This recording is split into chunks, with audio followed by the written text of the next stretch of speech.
Good evening. Good evening. This is your man, Sir-Earl, coming at you with another It's My World podcast.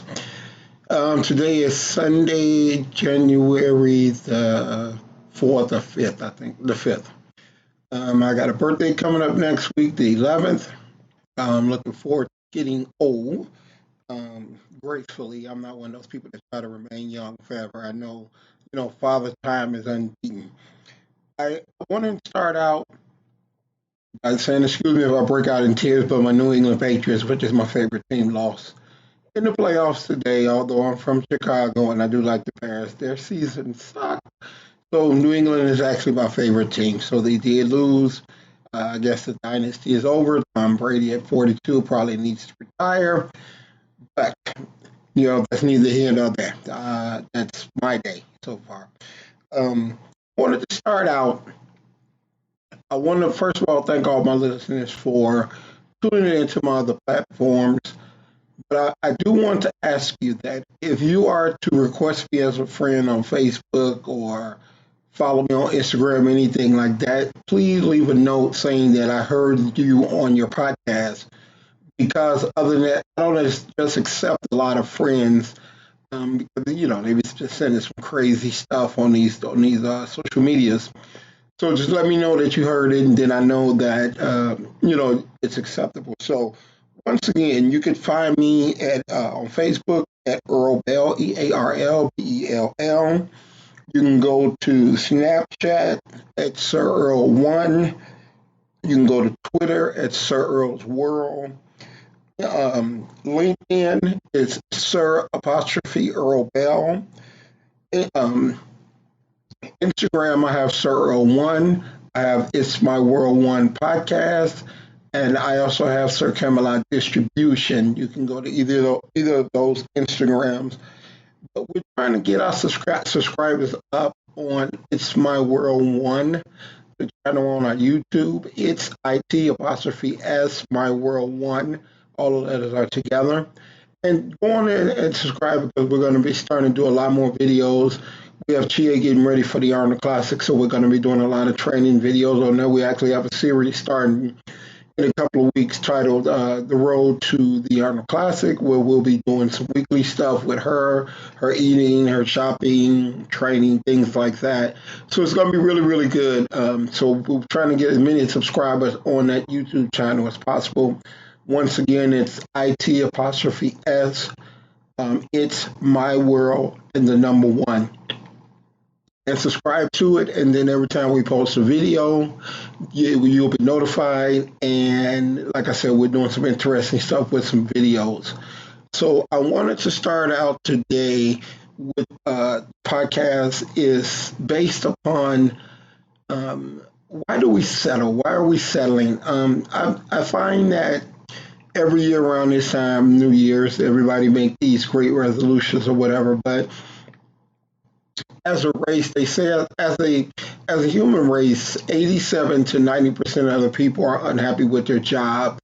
There's a 70% divorce rate, meaning 7 out of 10 are unhappy in their relationships. Probably the other 2 or 3 that's left just don't get divorced. They choose to just stay together.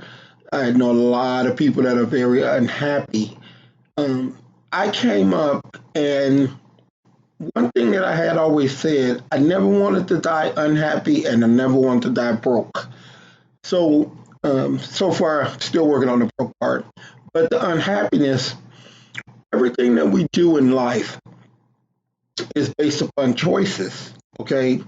We choose to remain in situations that make us unhappy. We choose to remain in jobs that make us unhappy. And people always say, oh, you don't know I got a job, I got to pay my bills, whatever. The idea of faith and believing that everything is going to be okay is so far lost. I know so many people that have changed careers in midstream and actually was happy. I know I was a mechanic for a very long time and I made a lot of money. I've never made as much money as a trainer or business owner as I did as a mechanic.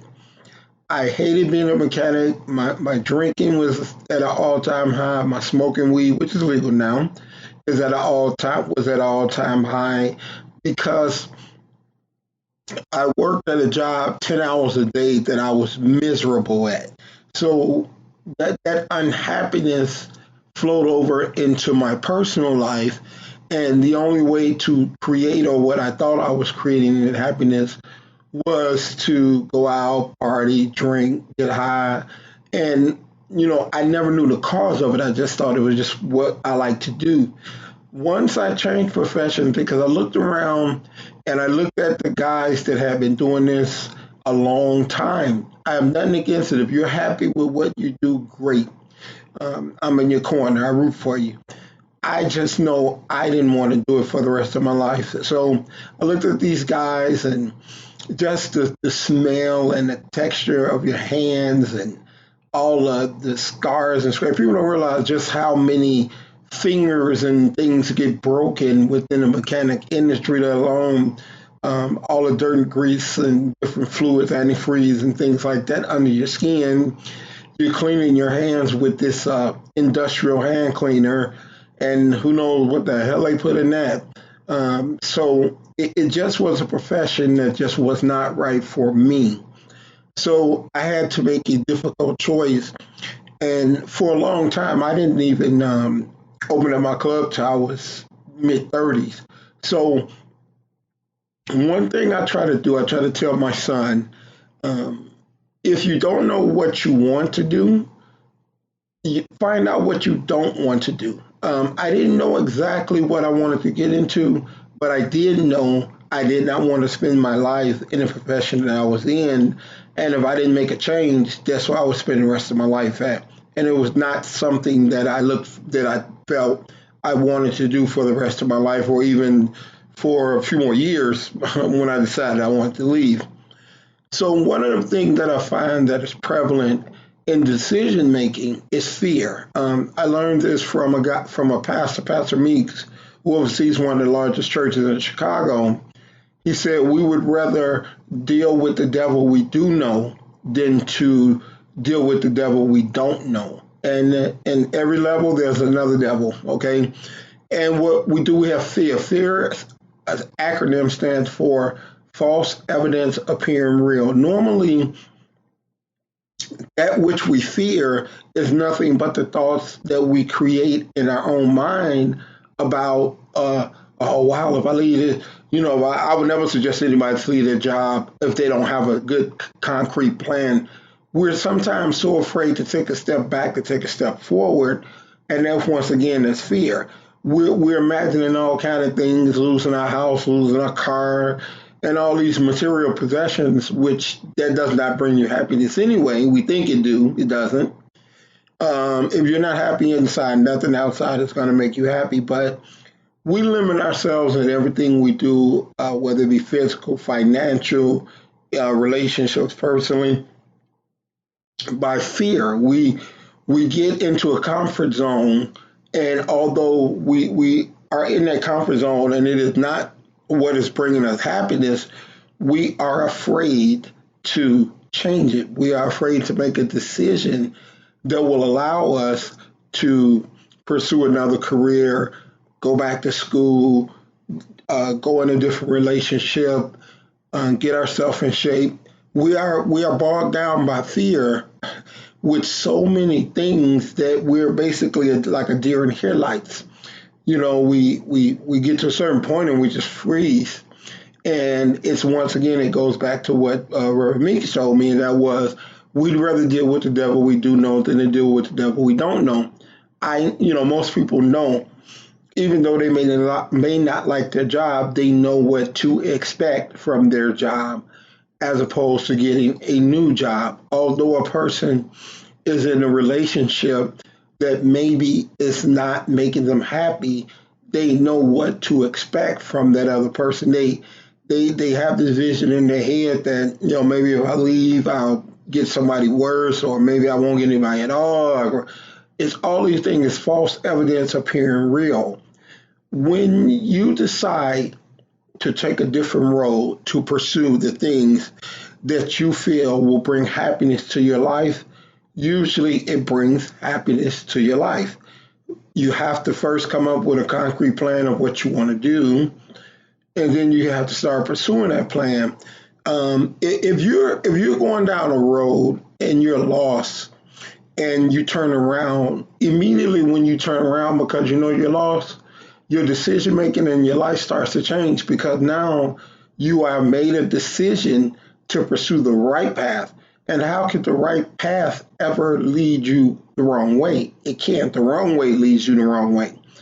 And one thing, that one thing that we are guaranteed, death and taxes. We're going to, we're going to die. And it has always been my worst fear to die an unhappy person. So all my decisions of what I do are based on happiness. You know, that's not to say it's going to be easy. There's challenges, there's things that's your resolve. But at the same time, I would rather come to work, come to my business, train people like I do for a living that I love, have loved for over 30 years, and struggle than to go to a job as a mechanic that I hate and leave with a big fat paycheck. And still, you're still never going to flourish and be rich. You're going to get a paycheck. You're going to pay your bills. You're going to make it from check to check if you're lucky. So if something you're doing is not making you happy, and we know when we're happy, we can lie to a lot of people. We can't lie to ourselves when we look ourselves in the mirror. When you look directly at your reflection, there's two people that know, you and God. And you have to stop lying to yourself. You have to stop fooling yourself. You have to stop believing things are going to just get better on their own because they don't. You have to start making choices to improve your life, your relationship, your job, your finances. All of that has to be a legitimate choice that you make. And then making the choice is the part that turns you around and starts to guide you in the right direction. Then you have to take actions that put those choices into play. Just walking the right path is not going to get you a nice fat savings account. Learning to spend less than what you make is going to get you a nice fat savings account. It may start out slow, it may start out small, but one step at a time, what they say, inch by inch is a cinch. You keep doing it, and sooner or later you'll look up and you'll have that in your relationship. I'd rather be by myself than to be miserable and unhappy. I was married for 12 years, and probably the last 3, it was miserable to me. And I never want to feel that again. And I don't want a person that is unhappy with me and I'm unhappy with them, and we're only together because we don't want to break up and be apart. Um, Whereas if I can leave and find my happiness, maybe that individual then, you can't find Mr. or Mrs. Right if Mr. or Mrs. Wrong is taking up all your damn time. Sometimes you have to believe that that better person, that better situation is out there for you, and you're never going to achieve it. I knew I could not start a business working, 8 to 6, 8 to 7 as a mechanic. Why? Because I'm at work from 8 to 6, 8 to 7, and I don't have time to dedicate that to my business during the day. And once I finally made that move, I've never been happier before in my life. Is with business. I made the choice to raise my son during the divorce, and that turned out pretty good. And I don't think I made a right. I had children very young, so I don't think I made a lot of great decisions. That was one of them. My relationship, I've been in the same relationship for the past 16 years, and it's just unimaginable how happy you become and how different that makes you as a person. I no longer drink. I no longer get high, although weed is illegal.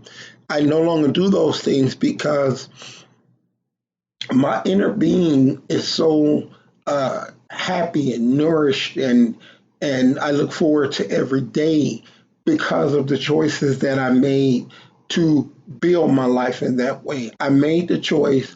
I made the decision. I took the action, and it all worked out. And if it worked out for me, there's no reason that it can't work out for you. So, let's stop fearing false evidence appearing real.